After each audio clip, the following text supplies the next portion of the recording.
O tal é grande, o céu é grande, a terra é grande, o homem é grande. No universo há 4 grandes, o homem é um dos 4. O homem segue a terra segue o céu segue o tal segue a si mesmo. Jesus, que atingiu elevadíssimo grau de perfeição relativa, como espírito puro, afirmou: eu e o Pai somos um, informando-nos sobre sua sintonia com Deus. Também disse: a cada um segundo as suas obras, e vós sois deuses, vós podeis fazer tudo o que eu faço e muito mais ainda. Como visto, os antigos chineses tiveram acesso à verdade, através de missionários que afirmaram, desde tempos imemoriais, coisas que necessitam de reforço constante e logo envelhecem, isto é chamado sem tal. Sem tal logo não há tal atuante. Armas não são instrumentos de boa sorte, são coisas que todos odeiam. Portanto, quem está no tal com elas não se ocupa. A não violência estava, assim, aconselhada há milhares de anos, pois a paz é de Deus, como consequência do amor ao próximo. Tal. O intocável e inominável, embora muito pequeno, o mundo não o pode controlar. Porque Deus é pequeno. Porque, pelo estado de ignorância da maioria dos espíritos, não recebe deles o reconhecimento que deveria ter. Todavia, o mundo não o pode controlar, mas ele é quem controla tudo. Uma similaridade do tal no mundo: os riachos das montanhas e águas dos vales indo para o rio e o mar. A água, desde seu surgimento na superfície, passando ao regato e, depois, aos rios, sempre encontra um caminho para chegar ao oceano, e, nesse trajeto, fertiliza as terras por onde passa. Assim é Deus, que a tudo e a todos sustenta com seu pensamento de amor paterno, e não há quem ou que não lhe receba a influência fecundante. O grande tal é transbordante, está à direita, está à esquerda. As 10.000 coisas provêm dele e ele não as rejeita. Realiza a obra e não as chama de propriedade. Ele veste e alimenta as 10.000 coisas e não se assenhora delas. Não tem desejos e por isto é pequeno, mas, como tudo depende dele, chamamos grande. Deus preenche o universo, por ele criado. Das potencialidades evolutivas a cada ser e a cada um sustenta com seu pensamento de amor paterno. Seu único objetivo é a felicidade dos seus filhos e filhas. É pequeno, inexistente até, para quem não o reconhece como pai, mas, na verdade, é a origem de tudo. Música e iguarias fazem o peregrino estagnar, mas o tal surge da boca sem som e sem sabor. Olha-se e nada se vê, ouve-se e nada se escuta, usa-se e nunca se esgota. Para comprimir deve deixar expandir, para enfraquecer deve deixar fortalecer, para destruir deve deixar desabrochar, para retirar deve dar, isto é chamado conhecer o invisível. Os espíritos encarnados, muitas vezes, se deixam enganar pelo apego às coisas e interesses materiais, esquecendo-se de que são espíritos em cumprimento de tarefas programadas no mundo espiritual, que visam sua própria evolução intelecto-moral. O mundo espiritual é a verdadeira pátria do espírito e a realidade que lá encontramos costuma ser quase o oposto da material, sendo seus únicos valores as virtudes. O tal é eterno não fazer e nada fica por fazer. Se reis e príncipes o preservarem, as 10.000 coisas por si se transformam.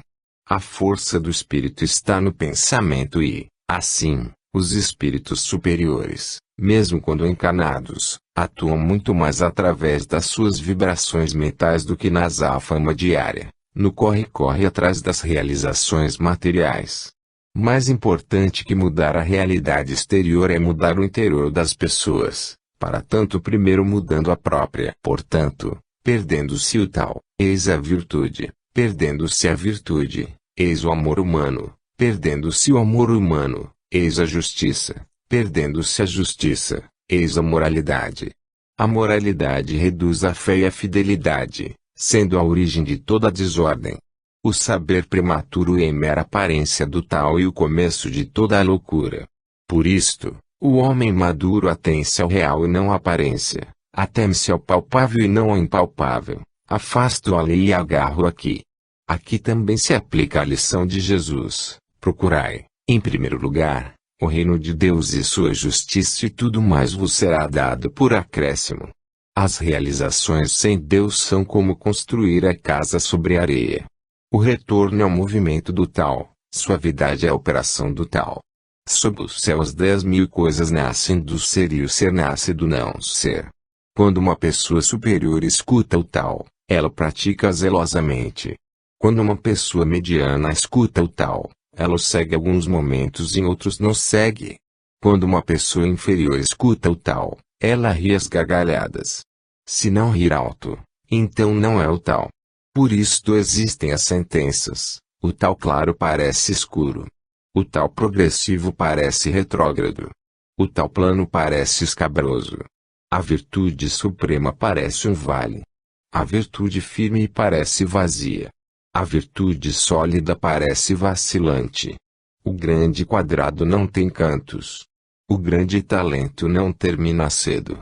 A grande música não se ouve. A grande imagem não tem definição. O tal se oculta no sem nome, só o tal pode bem atuar, dando a si mesmo. O tal gera o 1 gera o 2, o 2 gera o 3, o 3 gera as 10.000 coisas. As 10.000 coisas têm atrás de si escuridão, à sua frente elas abraçam a luz e vazio lhes dá harmonia.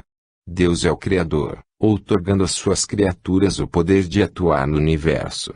Os espíritos superiores pensam, sentem e agem conforme as leis de Deus. Os medianos oscilam entre o bem e o mal. Os rebeldes às leis divinas rindem-se às leis, desacreditando do próprio Pai. Quando tal reina sob o céu, usamos corcéis para puxar esterco. Quando tal não reina sob o céu, cavalos de batalha procriam nos pastos verdes. Quando as criaturas são obedientes às leis divinas, tudo é harmonia. Em caso contrário, multiplicam-se as rivalidades. Saber bastar-se no que basta é o bastante. Sem sair de casa conhece-se o mundo. Sem olhar pela janela vê-se o tal do céu. Quanto mais longe se vai, menos se conhece. Por isto, o homem santo não viaja e conhece, não olha e sabe, não age e realiza. No estudo a cada dia se cresce mais, no tal a cada dia se decresce mais e decresce, até chegar-se à não ação. Na não ação nada deixa de agir. A força do espírito está no pensamento, e quanto mais se sintoniza com as leis divinas, mais se adquire força mental. O tal dá vida, a virtude cultiva, o ambiente molda, as influências desenvolvem.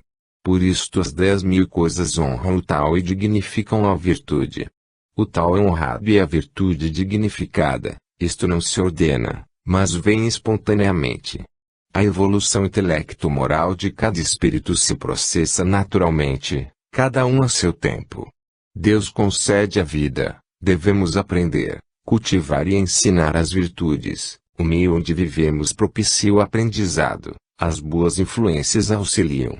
Todas as circunstâncias, positivas e negativas, são planejadas por Deus como impulsionadoras da evolução intelecto-moral. O tal dá vida. A virtude cultiva e o crescimento se aprimora e a proteção amadurece e a manutenção se renova. O mundo tem uma origem, que se pode chamar mãe do mundo. Deus é o Criador, mas pode ser chamado de pai ou de mãe. Se eu tivesse o conhecimento de como agir de acordo com o grande tal, justamente temeria a atividade. O grande tal é plano, mas o povo prefere atalhos onde a corte é rígida. Mas os campos enchem-se de ervas daninhas e celeiros ficam vazios. Novamente se fala na potência mental. A desconsideração das criaturas pelas leis divinas as faz cair nas garras dos espíritos encarnados e desencarnados voltados para o mal. Isto se chama ostentar rapina. Não, mas isto não é o tal. Isto se diz sem tal e, quando sem tal, não há tal. O mal não é criação de Deus, mas sim consequência da má aplicação do livre-arbítrio pelos seres rebeldes às leis de Deus. Fechar as entradas, trancar as portas, abrandar o cume, desfazer o emaranhado, moderar a luz, reunir o pó, isto se chama união misteriosa com o tal. Quem evolui intelecto moralmente adquire cada vez maior poder mental, resultado da gradativa união consciente com Deus. Raiz profunda, fundamento sólido, o tal da existência eterna e da visão perpétua. A evolução intelecto-moral concede poderes inimagináveis aos espíritos que a conquistam. Quando o mundo é governado pelo tal, os mortos não se passam por espíritos. Quando os encarnados compreendem as leis divinas, os desencarnados são encarados com naturalidade, pois tanto uns quanto outros são espíritos, apenas que vivendo em contextos diversos, mas interligados pelo pensamento. O tal é o refúgio das 10.000 coisas, tesouro dos bons, refúgio dos não bons. Deus ampara todas as suas criaturas, sejam boas ou não boas, bem como provê as suas necessidades evolutivas.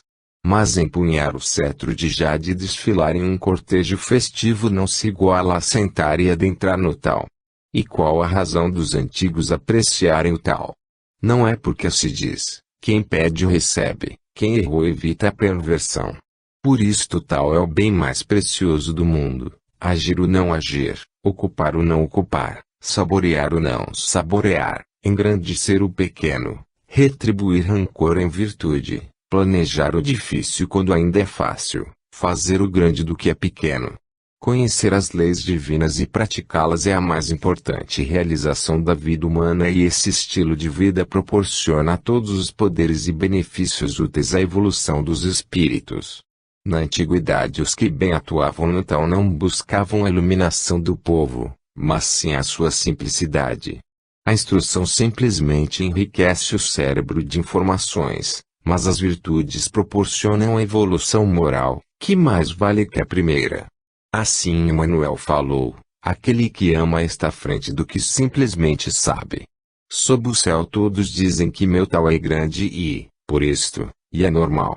Por ser grande, parece anormal, porque, se fosse normal, há muito teria ficado pequeno. Deus é infinito em todos os aspectos, por isso sendo rejeitado pelos orgulhosos, que não admitem nada nem ninguém que lhes seja superior. O tal do céu, sem lutar, é hábil em vencer, sem falar, é hábil em responder, sem sinalizar, vem por si, passo a passo, é hábil em planejar. Deus está acima de todas as suas criaturas e detém todas as faculdades. O tal do céu, como lembra o armar de um arco. O poder de Deus é infinito. O tal do céu tira do mais e completa o menos. O tal do homem é o contrário, tira do menos para dar ao mais. Mas quem tem a mais para dar ao mundo? Só o possuidor do tal. Jesus disse, quem se humilhar será exaltado e quem se exaltar será humilhado. Assim a pedagogia divina ensina suas criaturas sobre a igualdade. Enquanto isso, o egoísmo humano costuma espoliar os que pouco ou nada têm. Todavia, somente tem muito, em termos espirituais, os espíritos superiores, os quais dão muito de céus que lhes estão abaixo na escala evolutiva, auxiliando-os na evolução intelecto-moral. O tal do céu não tem sentimentos, mas sempre está com o homem bom. Deus não distingue entre seus filhos e filhas uns dos outros, sejam bons ou não bons, mas recompensa os primeiros para mostrar aos outros que vale a pena serem bons. O tal do céu beneficia sem prejudicar, o tal do homem santo age sem lutar. Deus somente beneficia, mesmo quando parece castigar. Os espíritos superiores nunca castigam a ninguém. Aliás, na parábola do trigo e do joio, Jesus afirmou, em outras palavras, que somente Deus separaria o joio do trigo. Também disse, eu a ninguém julgo. E não julgueis para que não sejais julgados, pois, com a mesma medida com que medides, sereis medidos. 1.3 Simplicidade. Das virtudes, a simplicidade é a menos abordada e analisada. No entanto, sendo a virtude oposta ao defeito da vaidade, é de grande importância na evolução espiritual, pois representa o desapego das posições de evidência. Contentar-se com o anonimato e renunciar ao comando de situações e pessoas representam necessidades vitais para a iluminação interior. Enquanto a criatura visa autopromoção ao invés do trabalho em função da causa do Cristo, sua trajetória espiritual será de mera consagração da vaidade, que, sendo um defeito moral, impede a sintonia espiritual com os guias espirituais. A simplicidade é o apanágio dos espíritos superiores, que se apagam para que Jesus e Deus sejam valorizados, porque sabem, como Jesus mesmo sempre afirmou, que era simples médium de Deus e que de si mesmo nada podia. Os membros egressos daquela colônia e os que lá habitam atualmente foram sempre orientados para o exercício das virtudes, inclusive da simplicidade. Treinaram a própria mente a pensarem, em primeiro lugar, no que seja bom para a humanidade e, em segundo lugar, em si próprios, invertendo o que tinham vivenciado, com maus resultados, nas épocas em que ainda não tinham despertado para a autorreforma moral. 1.4 Amor a Deus. O amor a Deus foi objeto de comentários acima, todavia, cabe aqui o convite da irmã Teresa consistente na seguinte frase: curvem-se diante do poder de Deus. O quanto traz essa frase de profundidade. Se alguém resolver aprofundar a reflexão sobre esse conjunto de palavras aparentemente simples, mas, na verdade, representando todo um capítulo do conhecimento da relação entre as criaturas e o Criador, passará uma vida inteira sem chegar a abordar todos os ângulos dessa análise. O que significa curvar-se? O que significa poder de Deus? Os seres humanos conhecem as leis divinas até certo ponto, avançando gradativamente nesse conhecimento aos poucos do ponto de vista teórico e, muito mais lentamente, quanto à vivência conforme essas leis. Curvar-se quer dizer adequar-se, seguir, agir de acordo com, movimentar-se espontaneamente em determinado sentido, viver em consonância com. Até que ponto podemos dizer que assim procedemos? Até que ponto temos certeza de cumprirmos as leis de Deus espontaneamente? O poder de Deus está representado em suas leis, que tudo prevêem e tudo regulam com justiça, amor e caridade. O relacionamento entre nós e Deus deve basear-se na reverência àquele que tudo fez, que tudo pode, que ama infinitamente e que é nosso Pai e Pai de todas as criaturas, mesmo das infinitas e mais, invisíveis pela sua pequenez em relação à nossa percepção limitada e condicionada ao nosso viso de nos colocarmos como referência para os maiores e os menores, os mais evoluídos e os menos evoluídos. Irmã Teresa nos ensina o que significa curvarmos-nos diante do poder de Deus. Somente vivenciando as virtudes é que se compreende a extensão e a profundidade dessa assertiva. Não se trata de uma reflexão voltada para a abstração, mas o resultado da vivência diuturna da humildade, do desapego e da simplicidade, tendo o amor a Deus como regra máxima a ser seguido e o amor ao próximo como um dever cotidiano, espontâneo, leve, aprazível. 1.5 Amor a si mesmo. Este tema foi tratado igualmente acima, todavia merece mais algumas palavras. Trata-se de cuidar de sua própria espiritualização, do desenvolvimento de sua potência mental em favor da causa do Cristo. O pensamento é a única força verdadeira do espírito, o qual se desenvolve à medida que se exercita no bem. Não há como adquirir-se grande potência mental sem respeito à ética das leis de Deus. Somente se tornando médium dos espíritos superiores alguém adquire poder mental, tanto quanto Jesus detém incomensurável força mental porque tudo o que realiza é em obediência à vontade do Pai, nada pretendendo para si mesmo. Aparente paradoxo, representa a pura verdade, quanto mais se dá mais se ganha, quanto menos se guarda mais se tem, quanto menos olha para si próprio mais é exaltado, quanto mais desapegado mais rico de bênçãos e de paz. 1.6 Amor ao próximo. O próximo são todas as criaturas de Deus, ou seja, o universo inteiro. Nada está fora da área de abrangência do pensamento de quem ama. Vibrar em favor de todas as criaturas de Deus representa amá-las, enxergá-las com olhos bons é aprender o amor universal, Deixar os limites do parentesco material para ir em direção a todo mundo é exercitar a fraternidade. Essas lições memoráveis que Jesus ensinou, sobretudo pela exemplificação, representam matérias de estudo teórico e prático na colônia, onde os aprendizes e os mestres se irmanam na preparação para as encarnações, principalmente para o serviço da mediunidade com Jesus, esta que somente é possível com a imitação do Cristo, dentro das possibilidades de cada um. 2. Alguns médiuns encarnados, depois de treinados por algumas décadas na colônia, mergulharam nas correntes densas da vida material, limitados por uma máquina grosseira, todavia necessária para a evolução do intelecto e, sobretudo, da moralidade. Muitos se perderam nos dédalos dos interesses puramente materiais, outros seguiram o caminho do bem desde o início e outros ainda, depois de anos de desencontros internos, retornaram aos padrões éticos adequados ao que se propuseram realizar no socorro e esclarecimento aos irmãos e irmãs em humanidade, necessitados eles próprios da redenção espiritual, pois eram devedores frente à própria consciência.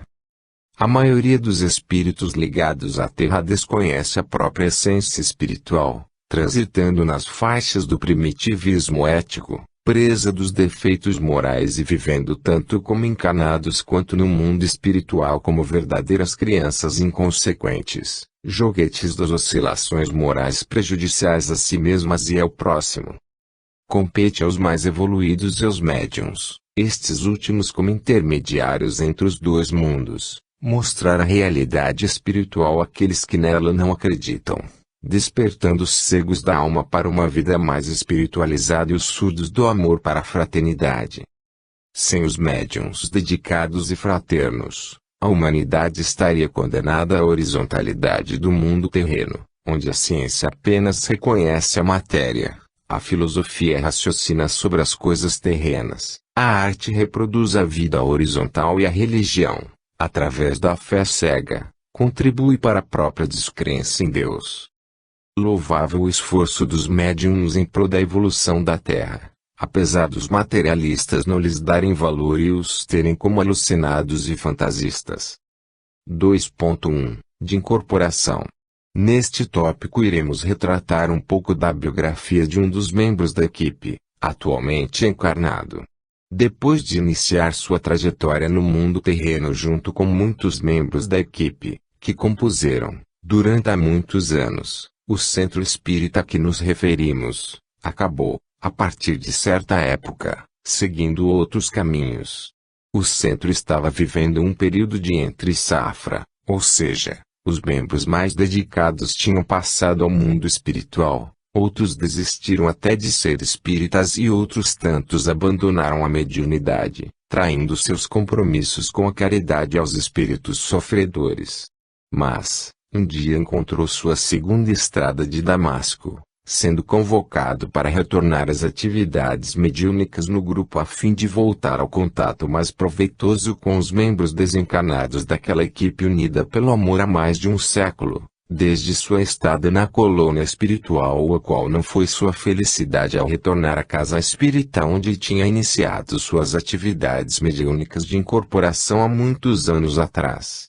Agora já septuagenário, de cabelos grisalhos, trazia o desejo entusiástico de servir pela mediunidade e conviver com os companheiros. Esse é o médium da manifestação a que nos referimos no início deste estudo. N parecia, naquela noite memorável, um adolescente feliz ao dar passagem a entidades espirituais sofredoras e aos companheiros saudosos da equipe desencarnada. Sua presença naquele significou a certeza irrestrita no trabalho a ser realizado a partir dali, como se voltassem todos aos velhos tempos. Bem-vindo, N, à companhia dos seus irmãos e irmãs da causa da mediunidade com Jesus.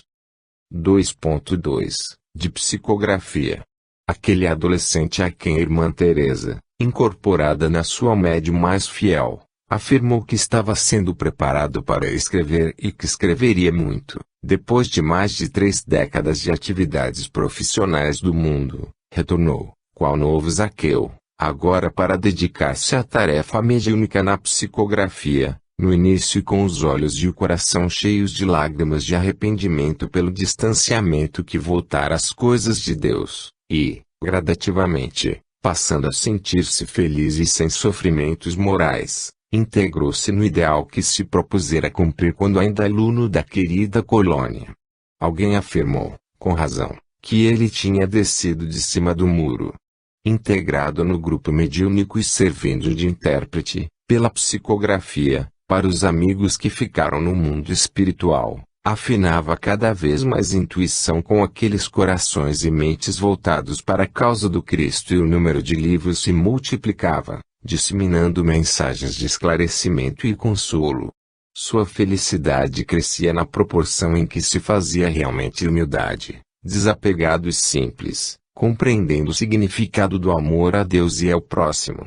Grandes realizações o aguardavam, porque nada queria para si que não fosse a oportunidade de ser fiel aos amigos espirituais que inspiraram as atividades dos encarnados membros daquela equipe. 2.3 De apoio. Verdadeira rocha espiritual, tal como Simão Pedro, sua vida era coerente com os postulados de Jesus desde o começo da encarnação atual. Sabia silenciar, vibrava com amor em direção a todos e representava um dos mais importantes canais para os companheiros desencarnados. Sua potência mental era uma garantia para todos, pois nada pretendia de pessoal, mas tudo fazia pela causa.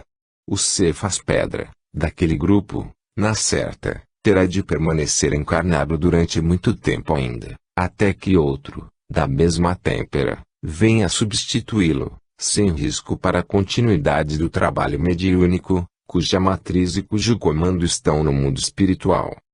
2.4 Passista. Aquela moça humilde tinha sido, durante longos anos, um elo de ligação entre os companheiros que estavam no mundo espiritual e a realidade material do centro. Sentia-se na obrigação de convocar ao retorno os antigos ceareiros encarnados, mas a maioria não quis retornar. Daqueles, apenas 4 voltaram, porque eram egressos da colônia e sentiam vibrar dentro de si o ideal de servir através da mediunidade, não perdendo o vínculo afetivo que os irmanava. Certo dia, teve, em sonho, a revelação de que teria de iniciar uma tarefa mais abrangente, e assim aconteceu. Além do passe, trata-se de uma verdadeira colaboradora de todas as horas, desde a faxina até a evangelização infantil. 2.5 Palestrista. Programada para a oratória espírita, aquela servidora sempre foi fiel ao seu compromisso espiritual, e, depois de muitos anos de afastamento involuntário daquele grupo de irmãos, foi convocada ao retorno, no que ela não tergiversou.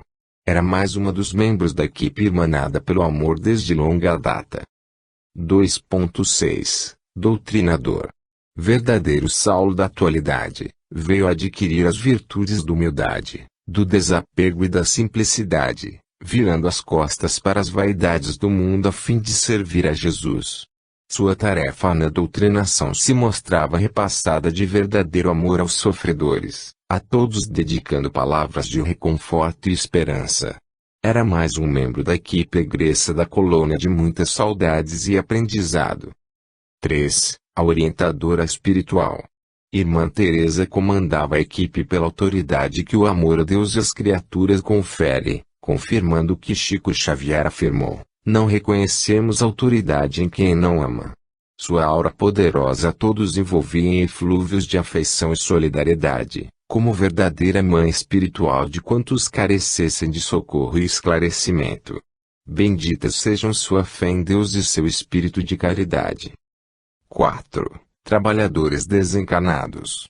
A maioria dos autores espirituais do livro Luz em Gotas foram alguns dos servidores desencarnados, sendo que vários reencarnaram e deverão integrar-se ao grupo do centro espírita a que nos referimos. Em suma, quer de um lado, quer do outro, continuam unidos pelo amor, na causa de Jesus.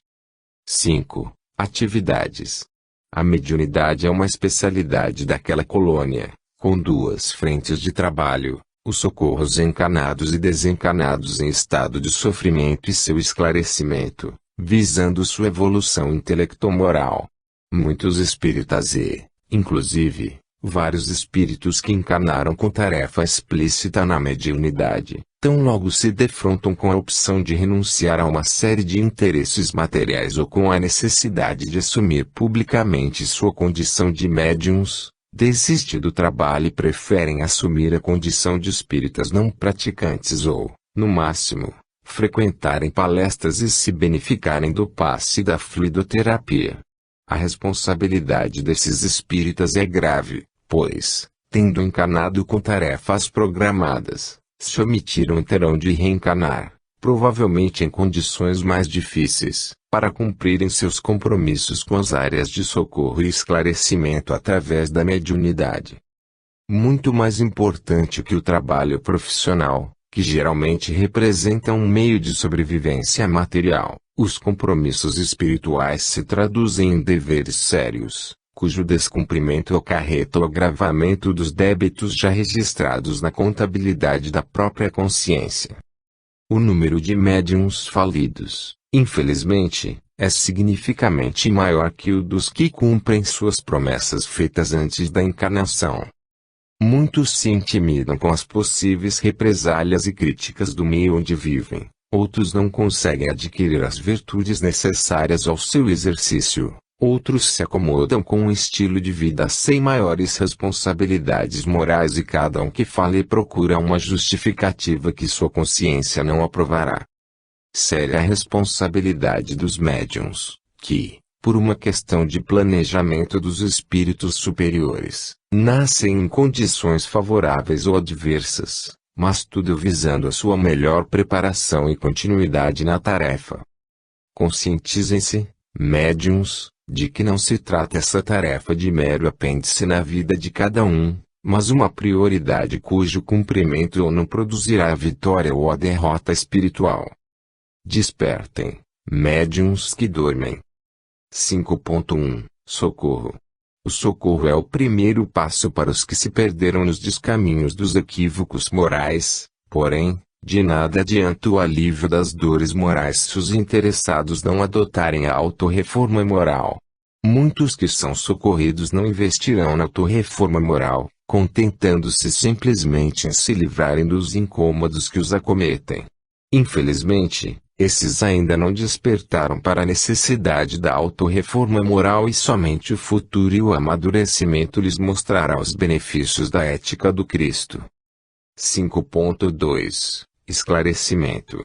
Dar a vara e ensinar a pescar, ao invés de simplesmente dar o peixe é o que Jesus ensinou principalmente pela exemplificação, mas foi taxativo quando aconselhou a mulher: vai e não peques mais para que não te aconteça algo pior. O serviço mediúnico deve revestir-se das duas conotações, socorrer e esclarecer. Aquela equipe está unida pelo amor tanto de uns em relação aos outros membros quanto em relação aos outros irmãos e irmãs em humanidade. Fim.